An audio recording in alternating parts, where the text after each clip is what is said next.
ശരിക്കും ഒരു ലുങ്കി മുണ്ടും ഒരു ഷർട്ടൊക്കെ ഇട്ടിട്ട് ഈ എൻ്റെ കൂട്ടുകാരൻ ബിജുവിൻ്റെ കൂടെ ഒരാൾ എൻ്റെ അടുത്തൊരു കെൽട്രോൺ റേഡിയോ.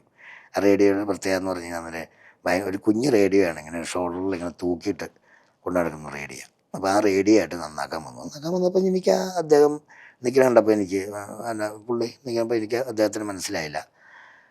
ആ പുള്ളി ഈ ബിജു എന്നോട് പറഞ്ഞു, ഇതാ ആളെ അറിയോ, ഇതാ എൻ്റെ ചേട്ടൻ മിമിക്രിക്കാരൻ. അതുകൊണ്ട് ഞാൻ പെട്ടെന്ന് അദ്ദേഹത്തിനെ ശരിക്കും ശ്രദ്ധിച്ചപ്പം അദ്ദേഹം അവതരിപ്പിച്ച മിമിക്രിയുടെ കാസറ്റ് എൻ്റെ ഇവിടെ ഈ ടേപ്പ് റെക്കോർഡിനടുത്ത് കിടക്കുക. ഓസ്കാർ എന്ന് പറയുന്ന മാളച്ചേട്ടൻ എൻ്റെ ഒരു കുറേ കാലം നടത്തിയൊരു ട്രൂപ്പാണ് മാളാരവിന്ദൻ.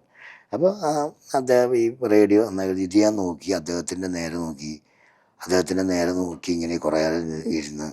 അപ്പോൾ എനിക്ക് അത് വല്ലാതെ കഴിഞ്ഞിട്ട് ഞാൻ നോക്കിയപ്പോൾ ചെറിയൊരു നോട്ട് 1 കപ്പാസിറ്റർ 25 പൈസ വിലയുള്ളൂ വന്നു. അത്ര ഇല്ല അതിന്. ആ സാധനം എടുത്ത് തണുപ്പ് കയറുമ്പോൾ ഉണ്ടാകുന്നൊരു സംഭവം. അതുകൊണ്ട് നേരെ കട്ട് ചെയ്ത് കൊടുത്ത്, അന്നത്തെ കാലത്ത് എനിക്കൊരു 10-15 രൂപ മേടിക്കാം.